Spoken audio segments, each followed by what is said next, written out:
Hello friends, welcome back to my channel. मैं नीतू सिंघल अपने YouTube channel Divya biology classes में आपका स्वागत करती हूँ। फ्रेंड्स, हमने साइकोलॉजी की एक सीरीज शुरू की थी जिसमें मैं आपको फर्स्ट ग्रेड के जितने भी सब्जेक्ट्स हैं उनकी कोशिश करूंगी, जो शॉर्ट नोट्स हैं उनका रिवीजन कराने की। जिसमें हमने साइकोलॉजी की सीरीज शुरू की थी, जिसमें हमने शिक्षा मनोविज्ञान के बारे में पढ़ा था। शिक्षा मनोविज्ञान से मेरे जो शॉर्ट नोट्स हैं मैं उनसे आपको पढ़ा रही थी, जिसमें हमने शिक्षा मनोविज्ञान की परिभाषा है, इसके प्रत्यय है, उनके बारे में डिटेल में देख लिया था। अब हम आगे पढ़ने वाले हैं शिक्षा मनोविज्ञान का विकास। तो बिना देरी किए हुए हम शुरू करते हैं कि जो शिक्षा मनोविज्ञान है उसका जो विकास है वो कैसे हुआ। शिक्षा मनोविज्ञान जो है उसकी शिक्षा में क्या देन रही थी, इसके अलावा इसके क्या कार्य रहे हैं, इन सब के बारे में पढ़ेंगे। और इसके साथ ही ये वाला जो टॉपिक है हमारा कंप्लीट हो जाएगा। इसकी पीडीएफ है वो मैं अपने टेलीग्राम चैनल पर डाल दूंगी, आप वहां से मेरी इसको देख सकते हैं। तो और अपने चाहे तो अपने शॉर्ट नोट इससे बना सकते हैं। तो शिक्षा मनोविज्ञान का विकास, रूसो जो एक वैज्ञानिक थे, शिक्षा मनोवैज्ञानिक थे, उन्होंने बताया था उन्होंने आंदोलन की शुरुआत की थी। यानी शिक्षा मनोविज्ञान का जो आंदोलन था किसने शुरू किया था? रूसो ने शुरू किया था। उनकी एक पुस्तक थी ईमाइल। क्या पुस्तक थी? ईमाइल, जिसका नाम था काल्पनिक शिक्षा। उन्होंने बताया था कि जो रूसो ने बताया था, प्रकृति की ओर लौटो या स्वतंत्र रूप से जियो, ये उनका नारा था। या फिर ये बात करते थे कि प्रकृति से जुड़कर ही शिक्षा मनोविज्ञान को पढ़ा जा सकता है। शिक्षा को बालकों को जोड़ने के लिए प्रकृति की ओर जाना होगा, तभी जो बच्चे हैं वो अच्छे से शिक्षा प्राप्त कर पाएंगे। तो स्वतंत्र रूप से जियो, ये इनका नारा था। शिक्षा मनोविज्ञान का अब हम इतिहास देखें तो शिक्षा मनोविज्ञान के इतिहास में एक और वैज्ञानिक हुए हैं, फ्रांसिस गाल्टन। 1888 में इन्होंने शिक्षा मनोविज्ञान में इनके योगदान से इनको शुरू माना जाता है। किसको शुरू माना जाता है? शिक्षा मनोविज्ञान का जो इतिहास माना जाता है वो फ्रांसिस गाल्टन के योगदान से शुरू माना जाता है, जिन्होंने व्यक्तिगत भिन्नता और मानसिक परिरक्षण पर कार्य किया था। कौन से 2 पॉइंट्स पर? व्यक्तिगत भिन्नता और मानसिक परिरक्षण पर कार्य किया था। इसके बाद जो शिक्षा मनोविज्ञान की जो अच्छे से शुरुआत मानी जाती है उसका उद्भव 1900 से माना जाता है, और इसका जो निश्चित स्वरूप आया था 1920 में आया था। तो शिक्षा मनोविज्ञान का जो स्वरूप लाए थे वो कौन थे? थॉर्नडाइक लाए थे। इसके लिए इन्हें शिक्षा मनोविज्ञान का पिता या पितामह भी कहा जाता है। फ्रेंड्स, 2022 के एग्जाम में क्वेश्चन आया हुआ है, शिक्षा मनोविज्ञान का पिता या पितामह किसे कहते हैं? तो शिक्षा मनोविज्ञान का पिता या पितामह थॉर्नडाइक को कहते हैं।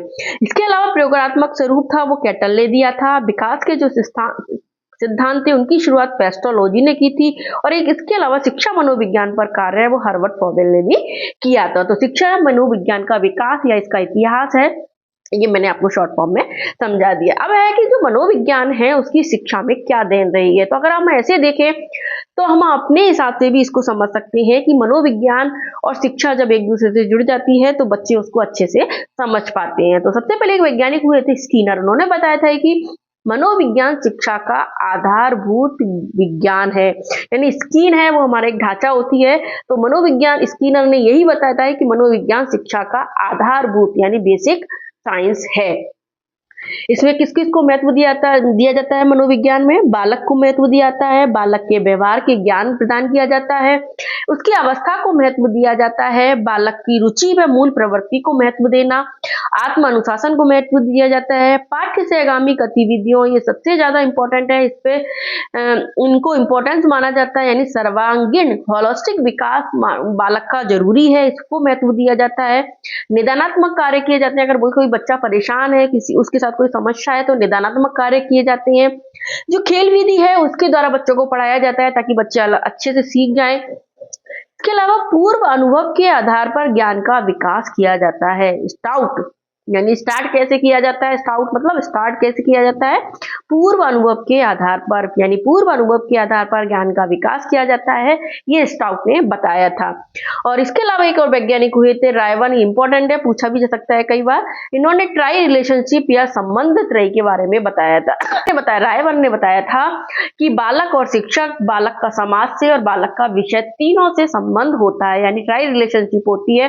रायवन के अनुसार बालक का किसके से संबंध होता है? शिक्षक से होता है, बालक का समाज से होता है और बालक का विषय से संबंध होता है। तो ये मनोविज्ञान की शिक्षा को देन है, जिसमें इंपॉर्टेंस किसको दी गई है? बालक को, बालक के व्यवहार को दी गई है, आत्म अनुशासन को दी गई है, पूर्व पूर्व अनुभव के आधार पर बालक को सिखाया जाता है, पाठ्य सहगामी क्रियाओं के आधार पर बालक को सिखाया जाता है। तो ये कुछ इंपॉर्टेंट पॉइंट हैं जो मैंने आपको बता दिए। टीचिंग या लर्निंग जो है उसमें शिक्षा मनोविज्ञान का क्या इंपॉर्टेंस है। तो टीचिंग लर्निंग में हम देखें शिक्षा मनोविज्ञान की, तो शिक्षा मनोविज्ञान की हम परिभाषा कैसे दे सकते हैं। इसमें सबसे पहले जो परिभाषा दी थी वो स्किनर ने दी थी। उन्होंने बताया था कि शिक्षण व अधिगम से, यानी शिक्षण और अधिगम से ही संबंधित है शिक्षा मनोविज्ञान, यानी सीखने व सिखाने का जो काम होता है वो शिक्षा मनोविज्ञान में होता है। तो स्किनर ने इसकी परिभाषा क्या दी है, शिक्षण और अधिगम शब्द आ जाए तो इसका मतलब है कि वो स्किनर की परिभाषा है या फिर सीखना और सिखाने से संबंध है। स्किनर ने एक और परिभाषा दी है, शिक्षा से संबंधित संपूर्ण व्यवहार और व्यक्तित्व इसके अंदर आता है। शिक्षा मनोविज्ञान में क्या आता है, शिक्षा से संबंधित संपूर्ण व्यवहार और जो व्यक्तित्व होता है वो शिक्षा मनोविज्ञान के अंतर्गत आता है, जो किसने बताया है, स्किनर ने बताया है। इसके अलावा एक और वैज्ञानिक हुए थे क्रो एंड क्रो, जिनकी परिभाषा बहुत अधिक इंपॉर्टेंट है, फेमस भी है। यानी जन्म से लेकर वृद्धावस्था तक सीखने के अनुभवों का वर्णन और व्याख्या करता है। शिक्षा मनोविज्ञान की परिभाषा उन्होंने बताई है कि बच्चा जन्म से लेकर वृद्धावस्था तक जो भी सीखने के अनुभवों का वर्णन और व्याख्या होती है वो क्या होती है, शिक्षा मनोविज्ञान में होती है। यानी जन्म से वृद्धावस्था तक आपको याद रखना है वो किसकी परिभाषा है, क्रो एंड क्रो की परिभाषा। यानी दो हो गई, जन्म और वृद्धावस्था, क्रो एंड क्रो की परिभाषा है। इसके अलावा एक और वैज्ञानिक हुए थे पील वैज्ञानिक ने बताई थी शिक्षा का विज्ञान ही शिक्षा मनोविज्ञान है। यानी शिक्षा मनोविज्ञान की परिभाषा फ्रेंड्स मैंने ये सारी शॉर्ट फॉर्म में लिख रखी हुई है, तो इसके लिए मैं आपको शॉर्ट फॉर्म में इनको समझा रही हूँ। शिक्षा का विज्ञान क्या है, पील ने बताया था कि क्या है, शिक्षा मनोविज्ञान है। इसके अलावा एक और वैज्ञानिक थे स्टीफेन ने बताया है शैक्षणिक अभिवृत्ति व विकास का जो क्रमिक अध्ययन है, यानी शैक्षणिक अभिवृत्ति और विकास का जो क्रमिक अध्ययन होता है वो स्टीफेन ने बताया कि वो शिक्षा मनोविज्ञान है। ये परिभाषाएं आई हुई हैं एग्जाम में, इसके लिए मैं इनको आपको थोड़ा सा डिटेल में बता रही हूँ। ट्रो एंड ट्रो, एक और वैज्ञानिक हुए थे ट्रो एंड ट्रो। पहले हमने क्रो एंड क्रो के बारे में पढ़ा था, अब एक वैज्ञानिक थे ट्रो एंड ट्रो। इन्होंने बताया था शिक्षण संस्थानों में मनोवैज्ञानिक तत्वों का अध्ययन, यानी एलिमेंट्स, मनोवैज्ञानिक तत्वों का जो अध्ययन किया वो शिक्षा मनोविज्ञान, वो किसने बताया है, ट्रो एंड ट्रो ने बताया था। इसके अलावा एक और परिभाषा है सेंट्रोक की, एक वैज्ञानिक है सेंट्रोक। इन्होंने बताया कि शैक्षणिक परिस्थितियों में शिक्षण व अधिगम में विभिन्नता, सेंट्रोक यानी विभिन्नता दिखाता है, क्या डिफरेंट दिखाता है शिक्षण और अधिगम में, वो शिक्षा मनोविज्ञान होता है। ठीक है, ये हमने शिक्षा मनोविज्ञान की परिभाषा डेफिनेशंस देख ली। अब हम बात करें शिक्षा मनोविज्ञान के तत्व जो सबसे इंपॉर्टेंट है, कई बार इनसे क्वेश्चन पूछे भी गए हैं। तो शिक्षा मनोविज्ञान के जो तत्व हैं उनमें मूल तत्व या केंद्रीय तत्व के रूप में तो 3 आते हैं, इसके अलावा कुछ एक्स्ट्रा 1-2-3 तत्व और होते हैं। तो मूल तत्व कितने हैं इसमें, 3 तत्व, जिसमें कौन कौन, अधिगमकर्ता, अधिगम प्रक्रिया और अधिगम स्थिति। तो शिक्षा मनोविज्ञान के जो मूल तत्व हैं वो किसने दिए थे, लिंडग्रेन ने बताए थे। कौन से वैज्ञानिक ने बताए थे, लिंडग्रेन ने बताए थे, जिन्होंने बताए थे शिक्षा मनोविज्ञान के 3 मूल तत्व हैं, अधिगमकर्ता, अधिगम प्रक्रिया, लर्निंग प्रोसेस इसको बोल सकते हैं, तीसरी होती है अधिगम स्थिति यानी लर्निंग की सिचुएशन क्या होती है। अभी जो प्रश्न इनमें से पूछे जा रहे हैं वो इनके अंदर के जो तत्व हैं उनसे पूछे जा रहे हैं कि ये किससे संबंध रखता है, तो उनके बारे में आपको डिटेल में अच्छे से पढ़ना है। जैसे अधिगम करता है, प्रथम तत्व या बालक इसके अंदर आता है। अधिगम कर्ता में कौन आता है, प्रथम तत्व है ये, और इसमें बालक आता है। तो अगर आप ध्यान कर लेना कि अगर बालक इसमें आता है तो बालक से संबंधित जितने भी एलिमेंट्स होंगे वो इसके अंदर आते हैं। जैसे बालक का विकास है, बालक का व्यक्तित्व है, मानसिक स्वास्थ्य है, बालक की रुचि है, बालक की बुद्धि है, बालक का व्यक्तित्व है, बालक की विभिन्नता है, बालक की मनोवैज्ञानिक समस्याएं हैं। तो ये सब बालक से संबंधित है, अधिगमकर्ता से संबंधित है। तो अधिगमकर्ता के अंतर्गत ये सारे तत्व आएंगे। विकास, व्यक्तित्व, मानसिक स्वास्थ्य, रुचि, बुद्धि, व्यक्तित्व, विभिन्नता, मनोवैज्ञानिक समस्याएं। फ्रेंड्स ये बहुत इंपॉर्टेंट है, पहले भी पूछा गया है आपसे। ये क्वेश्चन ऐसे पूछे जाते हैं कि मनोवैज्ञानिक समस्याएं वो कौन से तत्व के अंतर्गत आता है, मानसिक स्वास्थ्य कौन से तत्व के अंदर। तो ध्यान रखना कि बालक से संबंधित जितनी भी समस्याएं आएंगी वो अधिगमकर्ता के अंतर्गत आएंगी। दूसरी है लर्निंग प्रोसेस। तो प्रोसेस से मतलब हो गया जो प्रक्रिया चलती है। तो लर्निंग प्रोसेस में क्या है कि मानसिक प्रक्रियाओं का अध्ययन, मुख्य रूप से ध्यान रखना मानसिक प्रक्रियाओं का जो भी अध्ययन किया जाता है वो लर्निंग प्रोसेस में आता है, जिसमें जैसे अभिप्रेरणा है, कंसेप्ट है, कंसेप्ट निर्माण है, ध्यान है, स्मृति है, संवेदना है, प्रत्यक्षीकरण है, चिंतन है, समस्या समाधान है, अधिगम के नियम और सिद्धांत है। ये सारे पॉइंट्स आपको अच्छे से याद होने चाहिए। जितने भी लर्निंग प्रोसेस से संबंधित हैं, यानी जो मुख्य रूप से जो हमारी मेंटल प्रोसेस है उससे संबंधित है, वो सारे तत्व इसके अंतर्गत आते हैं, यानी जो बालक को प्रेरित करते हैं सीखने के लिए।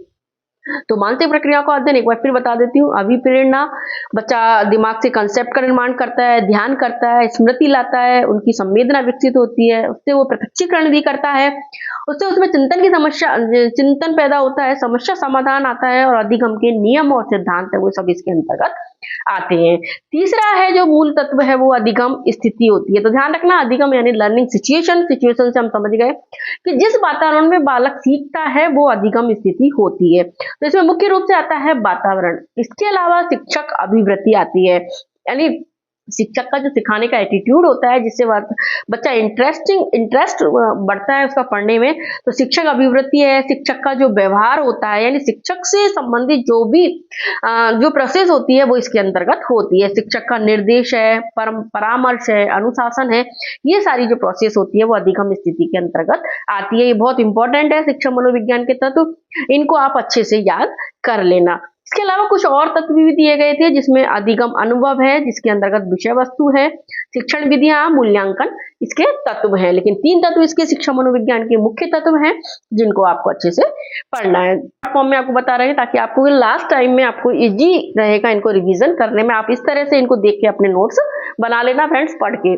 शिक्षा मनोविज्ञान की हम प्रकृति की बात करें। अब हम बात करते हैं एजुकेशन साइकोलॉजी का नेचर कैसा होता है। तो ध्यान रखना, एजुकेशन साइकोलॉजी का नेचर है, एक तो वैज्ञानिक नेचर होता है। क्यों? क्योंकि इसमें विज्ञान यानी सब चीज निश्चित होती है, इसलिए इसका नेचर है वो वैज्ञानिक माना जाता है। यानी क्योंकि ये नियम और सिद्धांत पर आधारित होती है, तो इसके सिद्धांत निश्चित होते हैं। दूसरा, इसमें वैज्ञानिक विधियों का प्रयोग किया जाता है। ठीक है, कार्य कारण संबंधों की ये व्याख्या करता है, भविष्यवाणी करता है बालक के व्यवहार को लेकर कि यानी जो बालक जैसा व्यवहार कर रहा है उसके आधार पर हम बता सकते हैं कि बालक आगे क्या बनेगा। इंटेलिजेंट होगा, इंजीनियर बनेगा, डॉक्टर बनेगा, डाकू बनेगा, चोर बनेगा, जो भी है बालक के व्यवहार का अध्ययन किया जा सकता है। दूसरा है, इसमें व्यवस्थित और संगठित और क्रमिक रूप से अध्ययन किया जाता है शिक्षा का। इसके लिए शिक्षा का ध्यान रखना, शिक्षा मनोविज्ञान है वो वैज्ञानिक प्रकृति है। और आपसे ये भी पूछ सकते हैं कि शिक्षा मनोविज्ञान है वो वैज्ञानिक प्रकृति क्यों है, तो ये सारे पॉइंट्स हैं कि सिद्धांत निश्चित होते हैं, वैज्ञानिक विधियों का प्रयोग है, कार्य कारण संबंधों की व्याख्या करता है, भविष्यवाणी करता है बालक के व्यवहार की, और व्यवस्थित, संगठित या क्रमिक होता है। ठीक है, लेकिन शिक्षा मनोविज्ञान है वो वैज्ञानिक तो है, लेकिन कौन सा विज्ञान नहीं है, ये प्रश्न आया हुआ है। यानी शुद्ध विज्ञान नहीं है, यानी प्योर साइंस नहीं है इसमें, क्योंकि इसमें बालक का जो व्यवहार है वो एक टाइम के बाद अगर आप चाहें तो उसका चेंज भी कर सकते हैं, इसके लिए शुद्ध विज्ञान नहीं है। मानकीय विज्ञान नहीं है, यानी इसके जो मापदंड है वो निश्चित नहीं है, एक टाइम के बाद इसके सिद्धांत नियम बदले जा सकते हैं। आदर्श विज्ञान नहीं है, यानी बिल्कुल एक आदर्श या सिद्धांतों पर ये नहीं चलता है। और नियामक विज्ञान नहीं है, यानी रेगुलर विज्ञान नहीं है, यानी फिक्स विज्ञान ये नहीं है। तो ध्यान रखना, वैज्ञानिक तो है लेकिन शुद्ध विज्ञान नहीं है, मानकीय विज्ञान नहीं है, आदर्श विज्ञान नहीं है, और नियामक विज्ञान नहीं है। तो ध्यान रखना शिक्षा मनोविज्ञान की प्रकृति का पहला पॉइंट। दूसरा है व्यवहारात्मक विज्ञान होती है, क्योंकि बालक के व्यवहार का इसमें केंद्र बिंदु होता है बालक के व्यवहार इसमें, इसके लिए व्यवहारात्मक विज्ञान इसको बोल सकते हैं। तीसरी इसकी प्रकृति होती है अनुप्रयोगात्मक या अनुप्रयुक्त होती है, क्योंकि ये अप्लाइड साइंस में आती है। मैंने आपको पहले भी बताया था मंच में कि अप्लाइड साइंस में यूज की जाती है, भावी जीवन में ये बालक के भावी जीवन में उपयोगी होती है, इसके लिए ये अनुप्रयोगात्मक होती है। चौथा है, ये जो शिक्षा मनोविज्ञान की प्रकृति होती है वो सकारात्मक होती है, धनात्मक होती है, विधायक होती है, या पॉजिटिव विज्ञान इसको बोल सकते हैं। यानी सकारात्मक है, ये धनात्मक है, विधायक है, या पॉजिटिव, कोई भी आपके अगर शब्द इसमें आ जाए तो ये सब है शिक्षा मनोविज्ञान की प्रकृति होती है। क्यों होती है? क्योंकि इसमें कारणों की खोज की जाती है, क्यों शब्द पर इसमें बल दिया जाता है, इसके लिए ये सकारात्मक, धनात्मक, विधायक, पॉजिटिव विज्ञान होती है। पांचवा पॉइंट है इसका कि ये कैसी विज्ञान है, एक विकासशील विज्ञान है, क्योंकि इसमें हमेशा जो डेवलपमेंट होते रहते हैं, नए नए नियम सिद्धांत वो लागू होते रहते हैं, नवीन अनुसंधान इसमें होते रहते हैं, इसके लिए कैसी है, विकासशील विज्ञान होती है। इसके अलावा कुछ और पॉइंट्स इसको बोल सकते हैं हम कि एक सामाजिक विज्ञान है, शिक्षात्मक विज्ञान है, प्रयोगात्मक विज्ञान है, विशिष्ट विज्ञान है, अकादमिक विषय है। किसने बोला था? एंडरसन ने बोला था। एंडरसन ने क्या बोला था कि एक अकादमिक विषय भी होता है। तो ये शिक्षा मनोविज्ञान की प्रकृति के बारे में मैंने सारे पॉइंट्स आपको बता दिए, जिनसे क्वेश्चन पूछे जाते हैं और आगे भी पूछे जाएंगे। अब हम पढ़े आगे मनोविज्ञान, शिक्षा मनोविज्ञान के कार्य क्षेत्र या शिक्षा मनोविज्ञान का स्कोप क्या है। तो शिक्षा मनोविज्ञान का स्कोप है, इसको हम बोल सकते हैं कि ये सीमाहीन है, यानी इसकी कोई सीमा नहीं है। ठीक है, ये बताया था विलियम जेम्स ने बताया था कि इसकी कोई सीमा नहीं है, इसके बहुत अधिक विस्तृत कार्य क्षेत्र है इसका, यानी आकाश से धरती तक इसमें अध्ययन किया जा सकता है शिक्षा मनोविज्ञान में। लेकिन सामान्य मनोविज्ञान की तुलना में ये सीमित है, क्योंकि सामान्य मनोविज्ञान जो है उसके अंदर ही शिक्षा मनोविज्ञान आती है। सामान्य मनोविज्ञान की बहुत सारे जो पार्ट्स होते हैं उनमें से ही शिक्षा मनोविज्ञान एक पार्ट है। इसके लिए जो शिक्षा मनोविज्ञान है वो एक सीमित होती है। इसमें मनोवैज्ञानिक रोगों और अलौकिक व्यवहार का अध्ययन इसमें नहीं किया जाता है। ध्यान रखना, रोगों और अलौकिक व्यवहार है उसका अध्ययन इसमें नहीं किया जाता है। तो शिक्षा मनोविज्ञान के कार्य इसलिए सीमित हैं। ठीक है, तो अब इसमें देखें तो कि बालक के शिक्षा मनोविज्ञान उसके कार्य क्षेत्र में क्या है। मुख्य रूप से जो भी जितने भी क्षेत्र आप जैसे आप पढ़ते हो, जैसे शिक्षा मनोविज्ञान में हम जो भी टॉपिक्स पढ़ते हैं वो सब इसके अंतर्गत इसके कार्य क्षेत्र में हम पढ़ सकते हैं, आप ध्यान रख लेना। तो बालक के व्यवहार को प्रभावित करने वाले जो अधिगम हैं मुख्य रूप से इसमें आते हैं, और इसके अलावा शिक्षण से संबंधित क्षेत्रों का अध्ययन, यानी शिक्षा मनोविज्ञान में शिक्षण से संबंधित जितने भी क्षेत्रों का अध्ययन किया जाता है वो सब आप इसमें समाहित कर सकते हैं। जैसे भी आप ध्यान रख सकते हैं, जैसे वंशानुक्रम या विकास का अध्ययन किया जाता है, अभिवृद्धि या विकास का अध्ययन किया जाता है, अधिगम अभिप्रेरणा का अध्ययन किया जाता है, बुद्धि व्यक्तित्व समायोजन का अध्ययन किया जाता है, यानी जितने भी क्षेत्र हैं वो आप इसमें रख सकते हैं। व्यक्तिक विभिन्नता का अध्ययन करते हैं, मानसिक स्वास्थ्य का अध्ययन करते हैं, रुचि मूल प्रवृत्ति और अभिवृत्ति का अध्ययन करते हैं, शिक्षा समस्याओं का अध्ययन करते हैं, मानसिक क्रियाओं का अध्ययन करते हैं, शारीरिक क्रियाओं का अध्ययन करते हैं, ज्ञानात्मक भावात्मक क्रियात्मक व्यवहार का अध्ययन इसके अंतर्गत किया जाता है, निर्देशन परामर्श का अध्ययन किया जाता है, समूह गत्यात्मकता का अध्ययन किया जाता है, सामान्य असामान्य विशिष्ट बालकों का अध्ययन इसके अंतर्गत हम करते हैं, अनुशासन पाठ्यक्रम का अध्ययन इसमें किया जाता है, और शिक्षण विधियों का अध्ययन किया जाता है। यानी शिक्षा से संबंधित और बालक से संबंधित जितने भी क्षेत्रों को हम अध्ययन करते हैं वो सब शिक्षा मनोविज्ञान के कार्य क्षेत्र में आते हैं। आपको ये ध्यान रखना है, यानी जितने भी शिक्षा मनोविज्ञान के टॉपिक हैं वो सब इसके अंतर्गत आ जाएंगे। तो ये हो गया शिक्षा मनोविज्ञान के कार्य क्षेत्र। अब हम आगे बात करते हैं शिक्षा मनोविज्ञान की उपयोगिता क्या है। अलग अलग कुछ वैज्ञानिकों ने परिभाषाएं भी दी हैं, तो वो परिभाषा भी हम देखेंगे। इसके अलावा शिक्षा मनोविज्ञान की जो बालक के लिए शिक्षा में क्या उपयोगिता है उसके बारे में देखते हैं।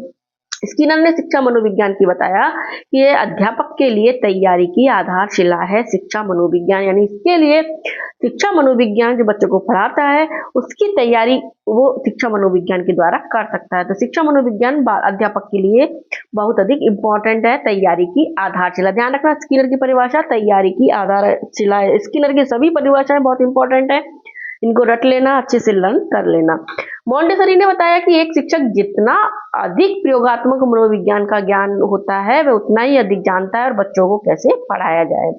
तो मॉन्टेसरी, जहाँ हमें पता है कि मॉन्टेसरी शिक्षा में बच्चों की स्टार्टिंग वाली प्रारंभिक शिक्षा दी जाती है, तो उसमें कि बच्चों को किस तरह से प्रयोगात्मक मनोविज्ञान की ज्ञान जिस शिक्षक को अधिक होता है वो बच्चों को और अधिक उस तरीके से पढ़ा सकता है या खेल खेल में पढ़ा सकता है।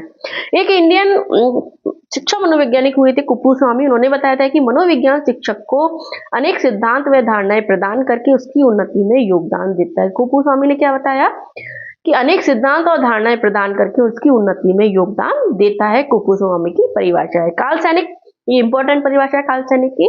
विशिष्ट परिस्थितियों में विशिष्ट समस्याओं का अध्ययन, यानी काल क्या करता है, विशिष्ट समस्याएं रखता है, तो विशिष्ट परिस्थिति में विशिष्ट समस्याओं का अध्ययन समाधान करने में योगदान देता है, वो शिक्षा मनोविज्ञान ही होता है।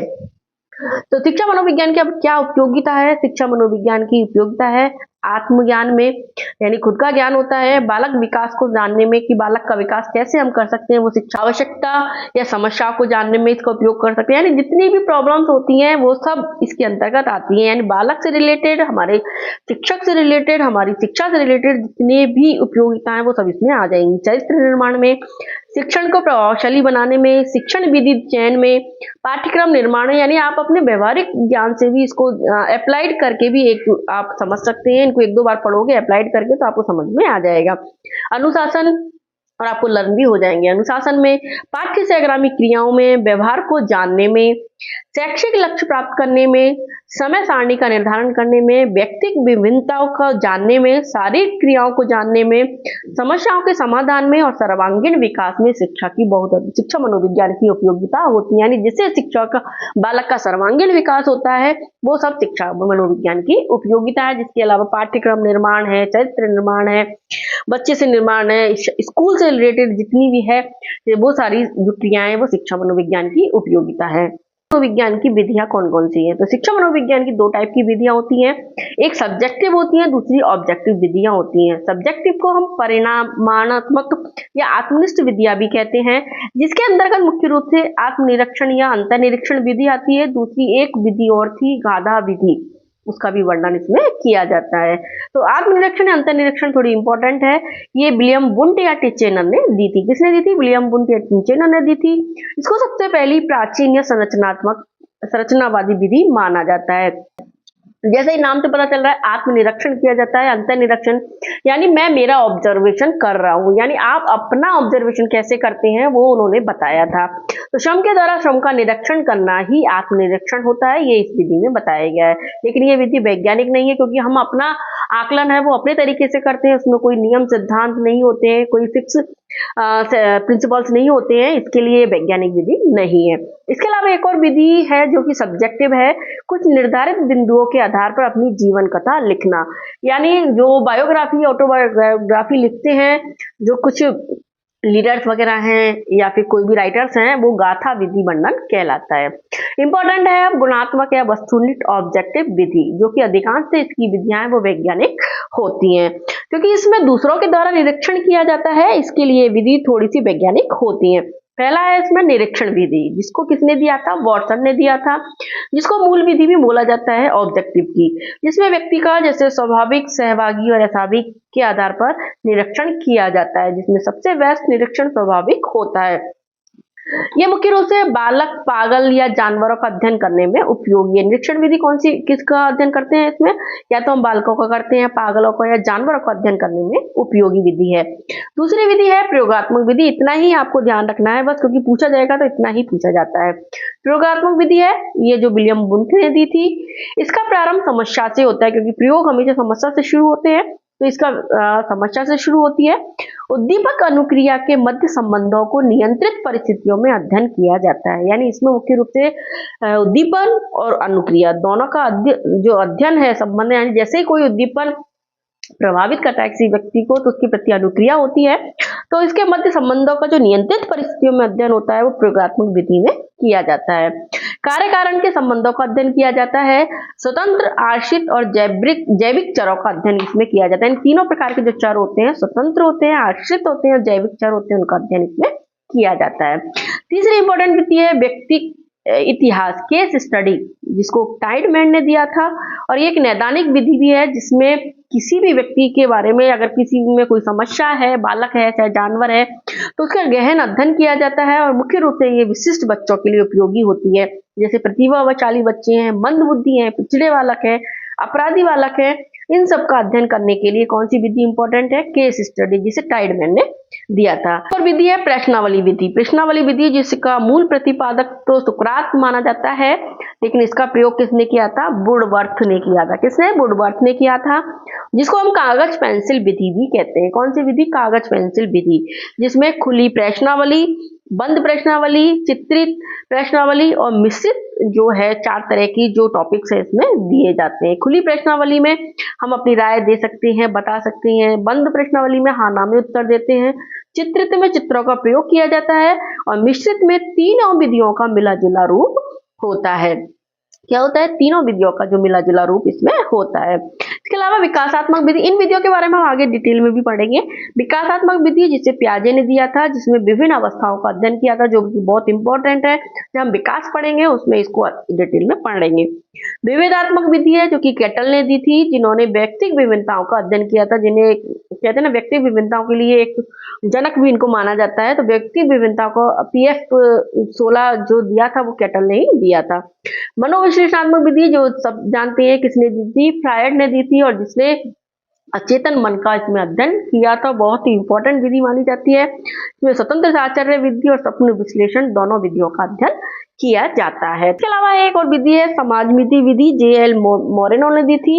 किसी समूह में से पसंद के आधार पर श्रेष्ठ व्यक्ति का अध्ययन किया जाता है। मनोभौतिक विधि है जो कि फैक्नर ने दी थी, जिसमें मनो और भौतिकी यानी मन और शरीर पर पड़ने वाले प्रभावों का अध्ययन किया जाता है। इसके अलावा कुछ और विधियां हैं, जैसे अनुदैर्ध्य या कालानुक्रमित विधि है, जिसमें समूह का लंबे समय तक अध्ययन किया जाता है। दूसरी एक अनुप्रस्थ काट या क्रॉस सेक्शनल बोलते हैं, यानी अलग अलग आयु के बच्चों का अध्ययन किया जाता है। एक अनुक्रमित डिजाइन विधि है, एक इंटरव्यू विधि है। हालांकि इनमें से अभी तक कोई क्वेश्चन पूछे नहीं गए, इसके लिए इतना इंपॉर्टेंट नहीं है। तो फ्रेंड, इसके साथ ही आपका शिक्षा मनोविज्ञान वाला जो टॉपिक है, जिसमें हमने परिभाषा, इसके संप्रत्यय, इसके कार्य, इसका कार्य क्षेत्र है, इसके अलावा इसकी उपयोगिता है, इसकी प्रकृति है, इसकी विधियां हैं, शिक्षा मनोविज्ञान की विधियां हैं, वो शॉर्ट फॉर्म में शॉर्ट नोट्स जो मैंने बना रखे उसके माध्यम से आपको पढ़ा दिए हैं। आप इनको बार बार में अपने हिसाब से अपने शॉर्ट नोट्स भी बना सकते हैं। इस वीडियो को बार बार देखिए और आप अच्छे से आप अपना लर्न करने की कोशिश कीजिए। मैं इसकी जो PDF है टेलीग्राम चैनल पे डाल दूंगी। इसके अलावा आप इसके फिर अभी तक जो आए हुए क्वेश्चन है उनकी प्रैक्टिस करोगे तो आपको ये जो टॉपिक है वो अच्छे से क्लियर हो जाएगा और अच्छे से आपको लर्न हो जाएगा। अगर आपको मेरे जो मेहनत पसंद आई हो तो प्लीज वीडियो को लाइक कर दो, चैनल को सब्सक्राइब कर लो और भी लोगों को शेयर करो ताकि उन्हें भी इसका फायदा मिल सके। मिलते हैं फिर अगले टॉपिक में अधिगम नया टॉपिक के साथ। जल्दी से जल्दी इन टॉपिक्स को कंप्लीट कराने की कोशिश करूंगी। तो मिलते हैं नई वीडियो में। Thank you, bye bye.